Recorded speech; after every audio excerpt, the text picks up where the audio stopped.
Hello everyone and welcome to How to Draw Dragons with the Dragon Story. So I figured I would start creating these videos to help show how to draw dragons and what my process is and what I do. And so I figured for this first video, we'll just start super simple, super easy, and just create like a simple dragon head profile image. And just to quickly go over my equipment, I'm working on an iPad Pro. The iPad Pro has a matte texture screen cover, so there's a little bit of texture to it.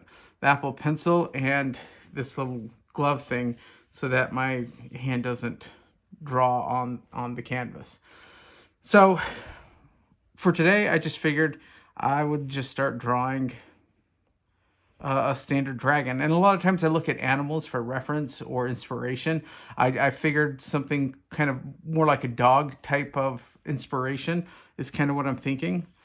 And so the very first step, also to clarify, I am using the Vine charcoal brush on both the brush and the eraser. So it's down with charcoal, Vine charcoal. That so far has been my favorite. And so I just start by kind of blocking out the basic shapes. I mean, if you understand basic drawing skills, you know you want to break everything down into shapes just to kind of map it out. So I like figuring out what the overall shape is of this dragon. And I usually do that pretty rough. And making it too big because you need room for the horns.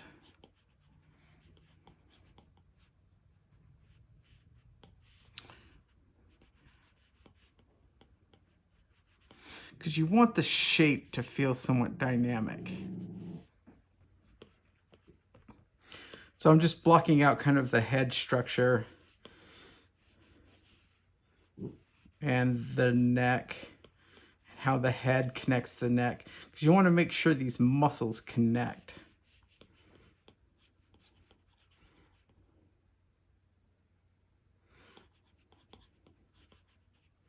And I am a big believer in the cheekbone horn versus the jawline horn. Because I've always had issues with the way the jawline interacts with the neck. And so I like keeping the jawline clean so it can move around and it doesn't interfere with the neck. And I like putting the horns, some of the frill horns, up based off of the cheekbone. Oops. To me, it makes more sense. Then it's anchored a little bit more in the skull, so it's a little bit stronger. See, and I look at that and I'm like, I don't like the shape of that because both those horns are almost the exact same size. And so I want to make sure one's a little bit bigger, so there's sort of this cascading, growth. I mean, obviously, for some instances, you may want them exactly the same size, but I feel like aesthetically, the shapes look better when they kind of flow in an organic shape. I also like making sure everything kind of connects and flows together just because that's the way things are built in real life. A lot of times when people draw dragons, sometimes their design gets really clunky and not as natural and organic. Let's see.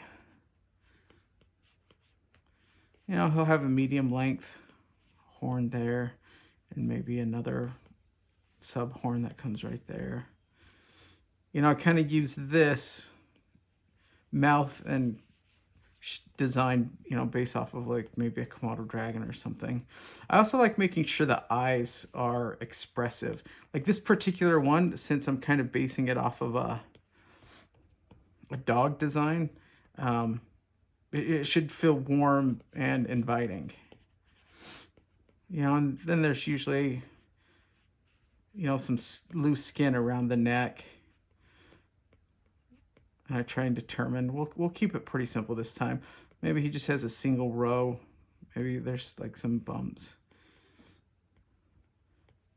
And I keep calling these main scales. I don't know if there's a name for them. But I tend to like doing a couple of rows.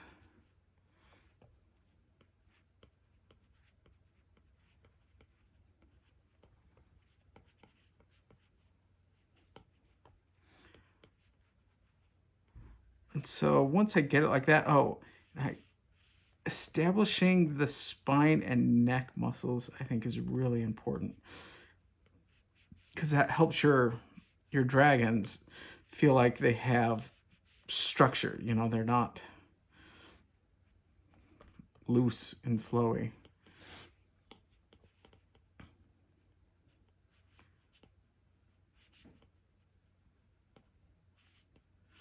So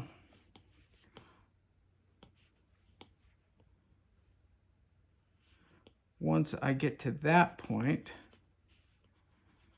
I look at it and I think, okay, do I like the shape? Do I like the way it feels? He seems like a pretty happy dragon. And it's just a simple profile. This is just to kind of get the ball rolling, get a feel for how you want to design your dragon. This is a very rough layout. This is what I do every time because I can quickly, you know, erase things.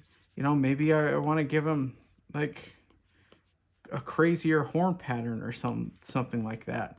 I'm like, oh, I don't like that. I can just undo it.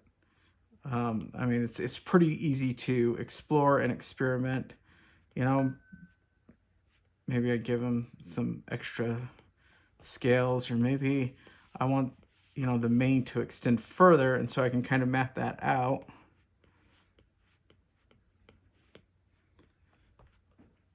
And really get a sense of the shape of this dragon. And that's my main goal with this.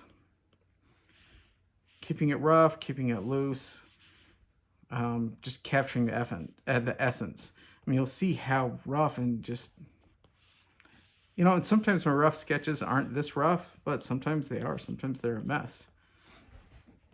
And so this is what I would call phase one of creating a dragon drawing. Oh, see, look, this looks really weird, how thin that is through his neck. So I need to make sure. Let me erase this.